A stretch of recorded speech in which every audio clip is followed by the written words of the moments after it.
तरफ तो हम आपके प्रोग्राम भी देखते हैं, आपकी ट्वीट भी देखते हैं कि पाकिस्तान में मुआशी खुशखबरियां हैं, और दूसरी तरफ ये प्रोटेस्ट, ये क्या है सर? और ऐसे अहम मौके पर जब आने वाले दिनों में एक बहुत बड़ा इवेंट होने जा रहा है इस मुल्क में।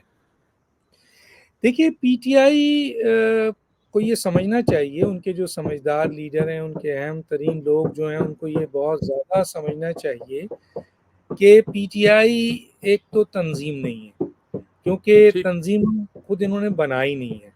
तंजीम अगर होती तो फिर इस किस्म के हालात ना होते कि पकड़ धकड़ कर किसी को आप ओहदा दे रहे हैं, कोई इंटर पार्टी इलेक्शन नहीं है। और सियासी जमातों में भी इलेक्शंस के मसाइल हैं इंटर पार्टी, लेकिन पीटीआई में बहुत ज़्यादा है। तो चुनांचे पीटीआई तंजीम नहीं, और तो आपको पता है तंजीम चलाती है, ठीक है ना। तंजीम रहती है, हुकूमतें चली जाती हैं, आपके अगर तंजीम रहती है तो फिर दोबारा आ जाती है हुकूमत। तो पीटीआई एक तो तंजीम नहीं है मेरे अपने लिहाज से, जितने मेरी स्टडी है।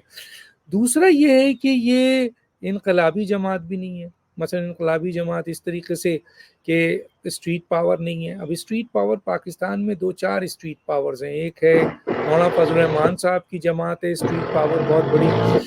उसके बाद तहरीक लब्बैक की जमात है जो बहुत बड़ी स्ट्रीट पावर्स है। और तीसरी जो कहीं ना कहीं आती है नज़र, वो है आपके जमात इस्लामी जो है स्ट्रीट पावर है।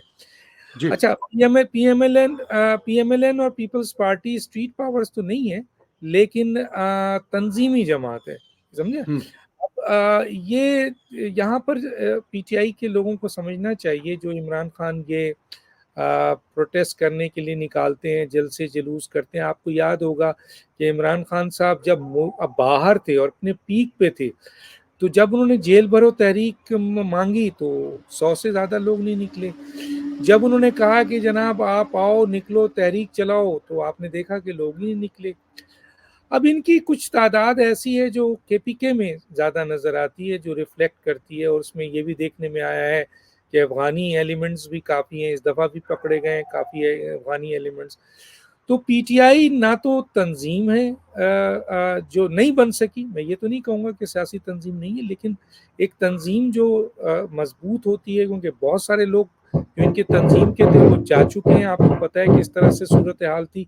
तो ऐसी सूरत हाल में ना इनकलाबी पार्टी हैं, तो फिर ये जलसे जुलूस का फ़ायदा क्या है।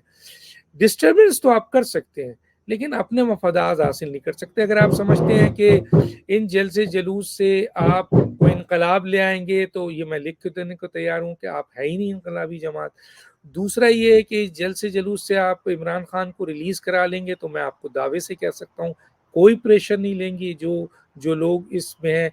इमरान खान को चाहिए या उनकी जमात को चाहिए या उनकी जमात के जो मौजूदा लीडर्स हैं, वो अगर सिंसियर हैं इमरान खान से, तो उनको चाहिए कि वो अदालत से रुजू करें अपने बेहतरीन वकील। वो जो पैसा इन्होंने जलसे जुलूस इंतशार शोर शराबा लड़ाई झगड़े में लगाते हैं, वो पैसा वो बेहतरीन वकीलों को खड़ा कर दें। और जाहिर है जब वकील खड़े होंगे तो फिर वो फैसला करेगी अदालत कि आया इनका केस सच्चा है या झूठा है। अगर चलें गवर्नमेंट, माजी में हमने देखे हैं बड़े केसेस सच झूठे बने हैं सियासतदानों में, आप पे भी बना होगा। लेकिन आप अपनी एनर्जी को गलत जगह खर्च कर रहे हैं। अब आते हैं हम दूसरे पॉइंट पे। तो फिर जब आप इन जलसे जुलूस से निकल नहीं सकते, आपकी सज़ा माफ़ नहीं हो सकती, आप इनकलाब नहीं ला सकते, तो फिर ये आप क्या कर रहे हैं? ये आप एक तरीके से क्या आप पीटीआई को आप जिंदा रखना चाहते हैं, उसके लिए वक्फे वक्फे से। तो मैं तो लगता हूँ कि अगर ऐसे ही हाल रहे और जिस तरीके से इनके जो लीडरशिप है, खासतौर पे अली अमीन कंटापुर और कुछ लीडर रिएक्ट कर रहे हैं, उससे तो ये मजीद तंजीम अगर जो है भी पीटीआई वो दलदल में धंसती जा रही है, वो मजीद मुखालफत की तरफ जा रही है। लोग इरिटेट होना शुरू हो गए हैं कि भाई मुल्क को मुआशी मसाइल की तरफ लेके जा रही है मौजूदा हुकूमत। कई अचीवमेंट है, फिच ने रिपोर्ट दे दी, आईएमएफ ने रिपोर्ट दे दी, मोडीज ने रिपोर्ट दे दी। अभी मैं खुद अमेरिका में हूँ, मिशन में मेरा सारा मिशन का से कोऑर्डिनेशन में था मैं, और मैं वाहिद एंकर था पाकिस्तान से जो यहाँ पे आया हुआ था। अल्लाह का शुक्र है मेरा सारा मिशन के अंदर की इंफॉर्मेशन ये सारी ली थी। तो वहाँ पर जो लोग थे वो यही कह रहे थे कि जी पाकिस्तान अब सही ट्रैक पे आ चुका है। आपने देखा स्टेटमेंट भी है, शहबाज शरीफ की टर्किया से मुलाकात हुई थी तो टर्किश वजीर आज़म ने अप्रिशिएट किया था। मलेशिया के अभी वजीर आज़म आए हैं। अभी पाकिस्तान की तारीख में एक बहुत बड़ा वाक़या होने वाला है, वो है शंघाई जी, ताउन तंजीम। एक दफा ताहिरुल कादरी और इमरान खान ने मिलकर धरना दिया था, उसकी वजह से वजीर आजम चीन जो है वो उन्होंने आने से इनकार किया था और कई अहम डेलीगेशन। अब पाकिस्तान एक एक बहुत बड़े क्राइसिस से निकल रहा है, पाकिस्तान निकल रहा है, शहबाज शरीफ नहीं निकल रहा है, या आसिफ अली जरदारी नहीं निकल रहा है, या फौज नहीं निकल रही है, या और कोई सियासी लीडर नहीं निकल रहा है, पाकिस्तान निकल रहा है। पाकिस्तान अगर मुआशी मसाइल से जो क्राइसिस से निकल जाएगा तो उस सूरत हाल में यकीनन इसका फ़ायदा पाकिस्तान के हर शहरी को होगा, जिनमें पीटीआई भी है, जिनमें आप क्या नहीं समझ रहे हैं कि जी अगर फ़र्ज़ कीजिए आप कहते हैं मुल्क में तबाही है, मुल्क में मईशत का फुक़दान है, मुल्क में महंगाई है, मुल्क में बिजली है, मुल्क में गैस है, इन सब की ज़िम्मेदारी तमाम सियासी जमातों और तमाम उन हुकूमतों में रही जो 1947 से लेके आ रहे हैं, किसी न किसी तरीके से थोड़ा या ज़्यादा उसमें पीटीआई भी शामिल है। लेकिन अगर आज रिलीफ होता है और लोगों को फ़र्ज़ कीजिए कि गैस में, बिजली में इंसेंटिव मिलता है, फ़ायदा मिलता है, मईशत बेहतर होती है, इन्फ्लेशन नीचे आता है, आज आज स्टेट बैंक का जो टैक्स है वो कम होता है और लोगों को रोज़गार मिलता है, ज़राए बनते हैं, तो इसका फ़ायदा सिर्फ़ और सिर्फ़ ये लिख कर ज़रूर दिया जाएगा कि पीएमएलएन के वर्कर को दिया जा रहा है या पीपल्स पार्टी के, वो तो ओवरऑल जो भी इसमें आएगा वो सारे पाकिस्तानी आएंगे। तो मेरा ख्याल ये है कि ये सिर्फ़ और सिर्फ़ जो ये जलसे जुलूस है, ये अगर इमरान खान साहब ये समझते हैं, मैं बराह रास्त मैसेज दे रहा हूँ, अगर उन तक ये बात पहुँचे, डेफिनेटली मैं ट्वीट भी किया है कि ना आप इनकलाबी पार्टी हैं, ना आप ना इन जलसे जुलूसों से आप कुछ हासिल कर सकेंगे। हाँ, मज़ीद दलदल में फँसते जाएँगे और मैं आपको बता रहा हूँ, जिस किस्म की लीडरशिप आपके पास है, जो गैर संजीदा लीडरशिप है, जो रिएक्ट जिस तरह कर रही है, उससे इमरान मज़ीद आपके लिए नुकसानात हो रहा है, लोग आपसे इरिटेट हो रहे हैं और बैनुल-अक़वामी तौर पर आपका इमेज अच्छा नहीं जा रहा है। अब ये इतने बड़े-बड़े इवेंट्स हो रहे हैं, इसको भी लोग समझ रहे हैं कि आप सबोताज करना चाहते हैं, आप तबाह करना चाहते हैं, आपसे शंघाई तंज़ीम, वो आप नहीं कर सकेंगे। ज़ाहिर है आज 12 बजे फ़ौज टेक ओवर करेगी, किसकी ज़रूरत है? पुलिस के सामने आपकी तंज़ीम, आप इनकलाबी पार्टी तो है नहीं, आपके लोग कुर्बानी देने के लिए तैयार तो नहीं है, आपके लोग वोट डाल सकते हैं, पॉपुलर लीडर हैं, आपके पास वोटर मौजूद है, लेकिन आपके पास ऐसे वर्कर नहीं है, ऐसे लोग नहीं है जो कुर्बानी दें, इनकलाब दें, 5000 शहादतें दे दें। इस किस्म के लिए एक दौड़ आती है पुलिस की और आप रफ़ा तक आए तो आप रेंजर्स और फौज है तो इस्लामाबाद तो डिस्टर्ब नहीं होगा। लेकिन आपका इमेज जो है वो बहुत ख़राब हो रहा है और इसको ये मज़ीद आप दलदल में फँसते जा रहे हैं और आप इन जलसे जुलूसों से ना आपको रहाई मिलेगी, ना आप इनकलाब ला सकेंगे। डॉक्टर साहब, क्या ये अच्छा मौका, आप ये बता रहे हैं ना कि लोग तो इस चीज को देख रहे हैं, तो क्या ये इमरान खान साहब के लिए, उनकी पार्टी के लिए एक अच्छा मौका नहीं था जब हुकूमत ने उनसे कहा कि आप अपना प्रोटेस्ट कर लीजिएगा, ये शंघाई तंजीम की जो कॉन्फ्रेंस उसके बाद आप कर लें। लेकिन इमरान खान साहब की तरफ से कहा गया है कि इसी को तो हमने खराब करना है, इसी की तो हमने हेडलाइंस बनानी है। तो लोगों के दिलों में ये जो एक इमरान खान का थोड़ा बहुत भी और है, मजीद वो इंप्रेशन नहीं जाएगा कि इमरान खान साहब तो मुल्क की तबाही चाहते हैं सर? देखिए, सुलझे हुए लोग जितने भी हैं, अब आप जी। पीटीआई के वर्कर्स को जो बिल्कुल ही इमरान खान या एक एक बिल्कुल अलग हो चुके हैं, वो तो अगर इमरान खान एल्फर्ड टावर में भी खड़े हो गए, बल्कि इसको इस तरह मैं कह दूं कि मेरा रब्बे करीम ऊपर से आकर अगर कह दे कि ये गलत हो रहा है, तो भी वो नहीं मानेंगे। वो लोग एक बहुत बड़ा ग्रुप ऐसा है। बहुत मैं बड़ी दिल बात कर रहे हैं, बहुत बहुत बड़ी बड़ा, बात कर रहे हैं आप। वो किसी सूरत में नहीं मानते हैं।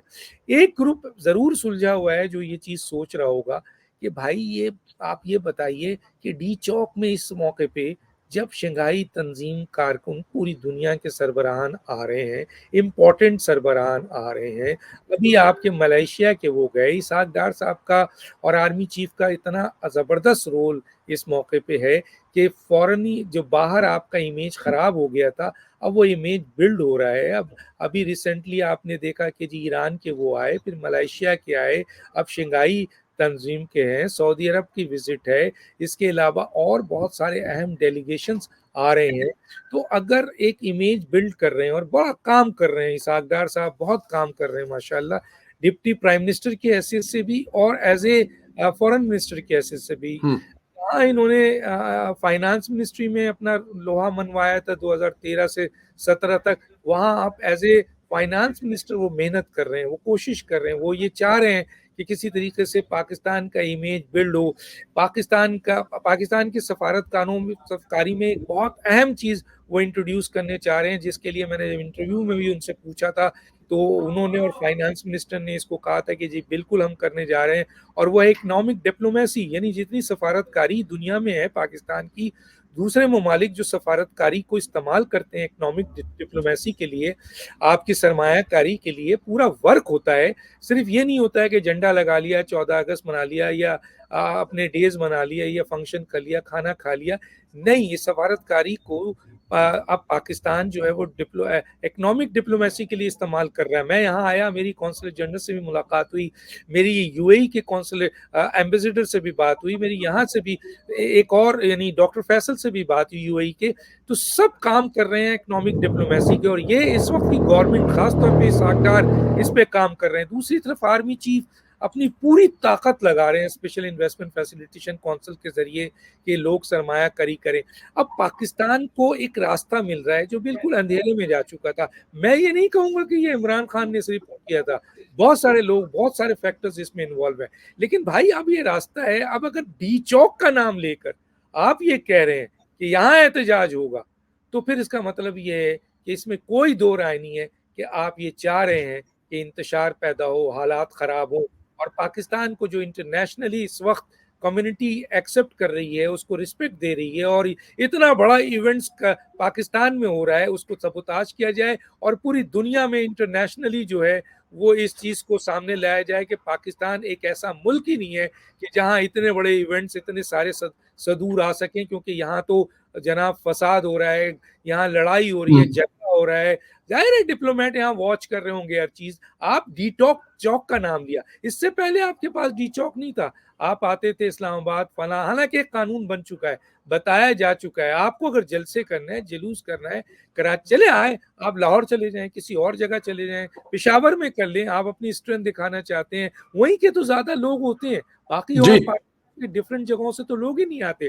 तो मैं समझता हूँ डी चौक का ऐलान करके उन्होंने अपने पांव पे कुल्हाड़ी मारी है, अपनी शख्सियत को डैमेज किया है, और उन लोगों को मौका दिया है जो ये कहते हैं कि इमरान खान बैन-अवी एजेंट है, और वो पाकिस्तान के हालात को, पाकिस्तान के मईशत को, पाकिस्तान की सियासत और निज़ाम को तबाह करना चाहते हैं, इस पाकिस्तान को डिटोरिएट करना चाहते हैं। उन लोगों को आप खुद तकवीत दे रहे हैं। डॉक्टर साहब, मईशियत बेहतर हो रही है, और ये सब कुछ करने से ये फॉरेन जो इन्वेस्टमेंट है वो रुकेगी, जो आपने इशारा दिया। तो ये सब कुछ करके इमरान खान साहब किस बात पे मजबूर कर रहे हैं हुकूमत को, या एस्टेब्लिशमेंट के, या फौज को? क्या अंगेज करना चाहते हैं कि मुझसे बात करो, या क्या इसके पीछे खान साहब की होगी अटेंशन, क्या होगी? भाई एक तो अटेंशन आपने कहा डी चौक पे, जो अगर फर्ज कीजिए ये इस मौके पे जब शंघाई तंजीम कार का एक बहुत बड़ा इजलास हो रहा है जिसमें सरबराहान आया पाकिस्तान, मेरा ख्याल है पहली दफा इसकी मेजबानी कर रहा है, और मेरी भी नॉलेज में इस्लामाबाद को पूरा सजाया जा रहा है। एक रिस्पेक्ट पाकिस्तान को है, पूरी इंटरनेशनली पूरी दुनिया की जो है मीडिया यहाँ कवर करेगी, इतने अहम तरीन लोग आ रहे हैं, डेलीगेशंस आ रहे हैं। तो ऐसे मौके पे डी चौक पर अगर हम होगा, तो अगर आप डी चौक में आएंगे तो वो कितनी दूर है, ये मेन डिप्लोमेटिक एरिया है। इसका मतलब है कि आप वहाँ पर अगर घुस जाते हैं और वहाँ पर आप हंगामा करते हैं, तो उसका मतलब है आप सबूताज करना चाहते हैं। वो तो अलग बात है कि जी फौज ने पूरा 12 बजे से कवर कर लिया, और मेरी इत्तला के मुताबिक अगर 1% क्या एक कोई भी शख्स इंतशार करते हुए नजर आया, उसके साथ इतनी सख्ती से पेश आएगा जो वो तसव्वुर नहीं कर सकता। मैं आपके जरिए मैसेज दे रहा हूँ, जो मुझ तक की खबर आई है, मैंने अपनी डिग आउट किया इंफॉर्मेशन, इसमें फौज 245 के तहत आकर जब इस्लामाबाद को और उसके पूरे जो एरियाज है सराउंडिंग में उसको संभालेगी, तो इनकी तो क्या किसी की जरूरत नहीं है कि वो इंटर हो चुके। एक तो आपका इस मौके पे डी चौक पर हंगामे करने का मतलब ये है कि आप वहां सबोताज चाहते हैं। दूसरा, जलसे और जुलूस और इस किस्म की चीजों से मैं पहले ही बता चुका हूं कि आपके दो मकासद पूरे नहीं हो सकते। एक, कि आपको रिलीफ मिल जाए, कभी नहीं मिलेगा, बल्कि आप और नुकसान में जाएंगे। दूसरा, आप इनकलाब ले आए, लोग पाकिस्तान की बहुत बड़ी तादाद में आपके पीछे आके खड़े हो जाएं, आपको आजाद करा दें और पाकिस्तान इनकलाब नहीं भाई, आपके पास ना ऐसे वर्कर हैं, ना ऐसे हालात हैं, और ये 2024 है, और ये पाकिस्तानी फ़ौज है, और पाकिस्तान के आपके सिक्योरिटी फोर्सेस हैं। आप यहाँ पर इस किस्म की किसी चीज़ में कामयाब नहीं हो सकते। अव्वल तो आपकी तंज़ीम ही नहीं है। जब आपके पास तंज़ीम नहीं है, तो ऐसे लोग नहीं हैं आपके पास, मैंने देखा है। आपने तहरीक का ऐलान किया, आपने गिरफ्तारी के लिए कहा, आपने जेल भरो कहा, आपके पास लोग ही नहीं है भाई, तो कहाँ से इनकलाब आएगा? तो ये सिर्फ फसाद है, अनरेस्ट है, सियासी डिस्टर्बन है। लेकिन मैं आपको एक वाज़ेह तौर पे बता दूं, इन तमाम चीज़ों से, जितना मैं फौज से बात करता हूँ, फौजी एलिमेंट से बात करता हूँ, अहम तरीन लोगों से बात करता हूँ, हायर लोगों से बात करता हूँ, वो परवाह भी नहीं करते। वो कहते हैं भैया ये चीज़ ही नहीं है हमारे सामने, इसकी कोई अहमियत ही नहीं है। ये करते हैं, हुकूमत जाने, हुकूमत डील करे, हमारा मसला नहीं है। पाकिस्तान को कोई सबोताज नहीं कर सकता, और इन चीज़ों से हम मरूब नहीं होते। जब ये जुमला कहते हैं कि इन चीज़ों से हम मरूब नहीं होते, तो भाई कौन सी बातचीत, कहाँ की बातचीत, वो सवाल ही पैदा नहीं होता, बल्कि और आपका नेगेटिव उनके सामने रिफ्लेक्ट आता है। अगर वो फर्ज कीजिए 95 पे खड़े हैं, तो आप 98 का खुद ही दावत दे रहे हैं। डॉक्टर साहब, गंडापुर साहब क्या फिल्म है? कहा जाता है एस्टेब्लिशमेंट के बंदे हैं, उन्होंने लगवाया था, उनकी चॉइस है। ये गंडापुर की शख्सियत है क्या? ये किसकी तरफ है? इमरान खान के साथ है, एस्टेब्लिशमेंट के साथ है क्या? कुछ इसके बारे में भी तो फरमाइए सर। पहले तो आप इन्हीं के अपने लोगों की बात सुने, फिर मैं अपनी राय दे देता हूँ। भाई अलीमा खान कहती हैं कि ये एजेंट है। इनके अपने लोग जो पीटीआई के कुछ लोग हैं सुलझे, वो कहते हैं एजेंट है। अच्छा, एजेंट कैसे है भाई? एजेंट इस तरीके से है कि जिस तरीके से गालम गलोच, स्टेट को धमकियां, हुकूमत को धमकियां, मतलब वो चाहते हैं कि इमरान खान को लोग भूलकर अब अली अमीन गंडापुर को पीटीआई का लीडर माने। तो ये उनका पॉइंट ऑफ व्यू है। वो ये समझते हैं कि ये इमरान खान साहब को माइनस कर रहे हैं, और इमरान खान साहब को नहीं चाहते हैं, ये एक बड़े लीडर बनना चाहते हैं, पीटीआई को कल संभालना चाहते हैं अली अमीन को। वही स्टाइल है, उतार दूंगा, शलवार उतार दूंगा, गला काट दूंगा, किसी के माई में जरूरत नहीं है। अरे माई का लाल, कितनी दफा माई, कितने माई के लाल हैं आपके भाई? पहला माई का लाल आपका डैमेज हुआ उस वक्त जब अदम एतमाद की तहरीक हो गई, यही अली अमीन गंडापुर थे ना। दूसरा माई का लाल उस वक्त खत्म हुआ जब आपके इनकी हुकूमत को खत्म कर दी गई। तीसरा माई का लाल उस वक्त खत्म हुआ जब इमरान खान पे केसेस बने। चौथा माई का लाल उस वक्त खत्म हुआ जब इमरान खान को जेल भेज दिया गया। पांचवा माई का लाल अब कह रहे हैं कि जी फौजी अदालत में काम करके दिखाओ। और अब तो एक बात यह कि 15 दिन में अली अमीन गंडापुर ने कहा था हम इमरान खान निकाल लेंगे। तो ये बातें जब हम उनसे करते हैं, अलीमा खान से पूछते हैं या कुछ और लोगों से पूछते हैं,